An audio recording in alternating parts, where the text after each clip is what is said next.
ब्रह्म मुहूर्त में सबसे पहले सभी श्रोता बंधुओं को, माताओं को, बहनों के चरणों में राम राम। संत समाज में आज दास देख रहा है कि जो भी अपने विचार प्रकट कर रहा है, दास से बड़ाई कर रहा है, उन श्रोताओं को, उन चैनल सब्सक्राइबरों को, उन जिन्होंने लाइक दिया है उनको, कि संत यानी दरिद्रता और में क्या संबंध है। 7वें प्रश्न का उत्तर जो उत्तर कांड में श्री गरुड़ जी महाराज का है, उनका उत्तर में श्री काकभूषुंडी जी महाराज कहते हैं, संत सहहि दुख परहित लागी, पर दुख है तू असंत अभागी। भोज तरु सम संत कृपाला, अपरहित नीति सह विपत्ति विशाला। कहते हैं कि संत दूसरों की भलाई के लिए दुख सहते हैं।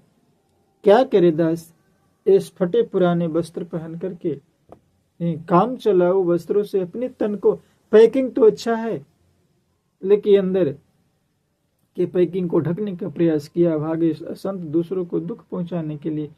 कृपालु संत भोज के वृक्ष के समान दूसरों के हित के लिए भारी विपत्ति सहते हैं, अपनी खाल का उधड़वा लेते हैं। किंतु दुष्ट लोग सन की भांति दूसरों की बांधते हैं और उन्हें बांधने के लिए अपनी खाल खींचवाकर विपत्ति सहकर मर जाते हैं। हे सर्पों के शत्रु गरुड़ जी, सुनिए, दुष्ट बिना किसी स्वार्थ के सांप और चूहे के समान अकारण दूसरों का अपकार करते हैं। जिस प्रकार चूहे बिन प्रयोजन के घर के कीमती से कीमती वस्तुओं को कुतर करके नाश कर देते हैं, बिन प्रयोजन के सर पे दूसरे को डस के उसकी जान को सुवाह कर देते हैं, उसी प्रकार आज दुष्टों की प्रवृत्ति हो गई है। हमें उससे बचना होगा। देखिए दुष्ट कितने प्रकार के होते हैं।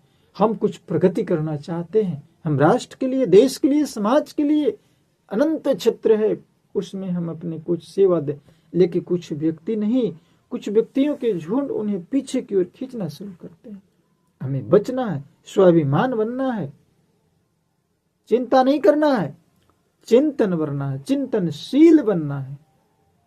वे वैराई पराई संपत्ति का नाश करके स्वयं नष्ट हो जाते हैं, जैसे खेती का नाश करके ओले नष्ट हो जाते हैं।